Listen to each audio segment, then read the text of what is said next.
देखते हैं कि मुयान अभी अपनी एल्केमी रूम में बैठा हुआ था और यहाँ पर उसे स्नेक एलियर की तरफ से एक किताब दी गई थी और वो सोच रहा था कि सच में मुझे लगा नहीं था कि इतनी ज्यादा यूजफुल होगी। दरअसल उसने उसे पढ़ा है और उसे पता चला कि ये बुक 10,000 वर्ल्ड के बहुत सारे सीक्रेट कवर करती है। अब उसने उस बुक को पढ़ लिया था। फिर हम देखते हैं उसमें से कुछ स्क्रिप्चर्स निकलते हैं और कुछ एनर्जी भी निकलती है और फिर मुयान अपने स्पिरिचुअल वर्ल्ड में आ चुका था। यहाँ अब वो अपने पास से एक मैप निकालता है। ये 10,000 वर्ल्ड का मैप था। इसमें बहुत सारे माउंटेन के बताया हुआ था और अब वो मैले माउंटेन को देखकर कहता है कि ये माउंटेन तो 10 साल पहले एस्टेब्लिश हुआ था और तब ये इतना पावरफुल नहीं था और ना ही इसे देखकर लगता था कि ये कभी तक पावरफुल बनेगा और 10 साल तक सर्वाइव कर भी पाएगा। लेकिन अब ये इतना अच्छा बन चुका है कि ये सर्वाइव करने के साथ ही साथ आज 10,000 साल बाद 10,000 वर्ल्ड के टॉप 10 स्ट्रॉन्गेस्ट माउंटेन में से एक है, बल्कि ये टॉप पर ही आता है। इसके बाद मुयान दूसरे माउंटेन को देखता है तो अब वो कहता है कि ब्रदर, मैं तुम्हारा बदला लेकर रहूंगा, मुझे अभी भी प्रॉमिस याद है।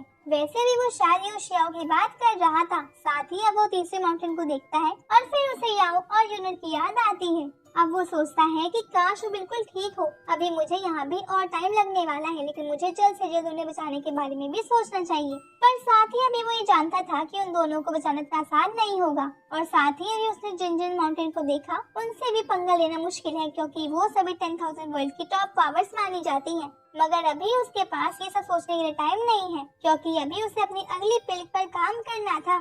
तो अब वो खड़ा होता है, मगर इसके बाद वो अपने आसपास रखी चीजों को निकालने लगता है और इसके बाद अपनी फ्लेम्स को इस फर्नेस पर डालता है जिससे वो गर्म हो पाए। इसके बाद वो थोड़ी देर रुकता है और जब वो फर्नेस अच्छी तरह से गर्म हो जाती है तो फिर वो अपनी किसी खास तकनीक का यूज करता है और पहले उसमें अपनी एनर्जी को डालता है और उसके बाद फिर कुछ टाइम से रुककर उन सभी चीजों को डालता है जो अभी अभी उसने उठाई है। अब वहाँ वो कह रहा था कि उसे ये काम बिल्कुल सेफली करना होगा, क्योंकि 1 सेकंड की देरी भी उस पिल को गड़बड़ कर सकती है। यहाँ पर मुयान बहुत ज्यादा कॉन्शियस था और बहुत ध्यान से उसे बना रहा था। साथ ही वो ये भी कहता है कि उसे कलर, साइज और ग्रेन तीनों चीज पर बहुत ज्यादा फोकस करने की जरूरत है, क्योंकि वो पहले वाले इंसिडेंट से थोड़ा परेशान भी था। वो सोचता है कि अगर उसने 10 पिल बनाई थी तो वो 9 ही क्यों बनी। इसके बाद वो कहता है कि मुझे इस टेक्निक को बिल्कुल सीक्रेट रखना होगा और गलती से भी इसके बारे में किसी को पता नहीं चलना चाहिए, इसीलिए उसे खुद भी ये चीजें सबसे छुपा कर रखनी होगी। वैसे भी उसे स्नेक एलियर की भी थोड़ी चिंता हो रही थी। वो सोचता है कि उनका मुकाबला बाई गेंताओ से है जो ऑलरेडी 10 स्टार से आगे पहुंच चुका है, इसीलिए ये बैटल इतना आसान नहीं होगा, क्योंकि स्नेक एलियर ऑलरेडी मुयान के भरोसे बैठा हुआ है और मुयान को किसी चीज की भी नजर में आए बिना उसे हेल्प करनी होगी।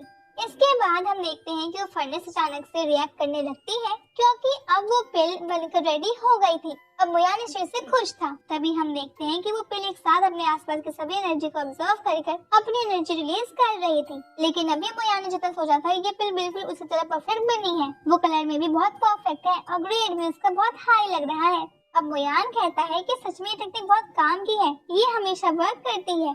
इसके बाद सीन चेंज होता है और हम आ चुके थे 3 दिन बाद उसी कंपटीशन के टाइम पर। यहाँ हम देखते हैं कि अभी भीड़ लग चुकी थी, साथ ही सारी तैयारियां भी हो चुकी थी, बस अभी कॉम्पिटिटर्स के आने की बारी थी। अब यहाँ पर सामने खड़े मास्टर पहले कॉम्पिटिटर को बुलाते हैं जो कि स्नेक एलियर थे।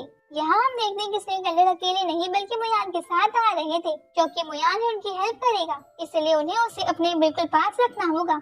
अभी सभी लोग बहुत तेज स्नेक एलियर को चीयर कर रहे थे, खासकर वहाँ की लड़कियाँ। वो कह रही थी कि स्नेक एलियर सच में ज्यादा हैंडसम लग रहे हैं। इसके बाद वो सामने खड़े मास्टर स्नेक एलियर को इंट्रोड्यूस कराते हैं, जिससे कोई जरूरत नहीं थी। वैसे हम देखते हैं कि वहाँ पर जो भी आया हुआ था, इसके बाद वो सामने खड़े मास्टर स्नेक एलियर के ओपोनेंट मतलब बाई युनताओ को बुलाते हैं। वैसे नाम से तो वो कम एज के ही लग रहे थे। वैसे हम देखते हैं कि वहाँ पर जो भी आया हुआ था, इसके बाद वो सामने खड़े मास्टर स्नेक एलियर के ओपोनेंट मतलब बाई युनताओ को बुलाते हैं। वैसे नाम से तो वो कम एज का ही लग रहा था, लेकिन जब वहाँ पर आता है तो हमें पता चलता है कि उनकी एज से बहुत ज्यादा है। मगर अब वो यहाँ आते ही उन मेन मास्टर को करेक्ट करते हुए कहता है कि आप गलत बोल रहे हो। आपने कहा कि 10 स्टार का अल्केमिस्ट हूँ, लेकिन मैं टीम स्टार नहीं बल्कि 10.5 स्टार पर हूँ। आपको उससे आधे स्टार को भी काउंट करना होगा। अब इतना कहकर वो फालतू में अपनी एनर्जी को रिलीज करता है, जिसे देखकर स्टूडेंट शॉक थी और मुयान भी सोच रहा था कि सच में इसके पास पावर तो है।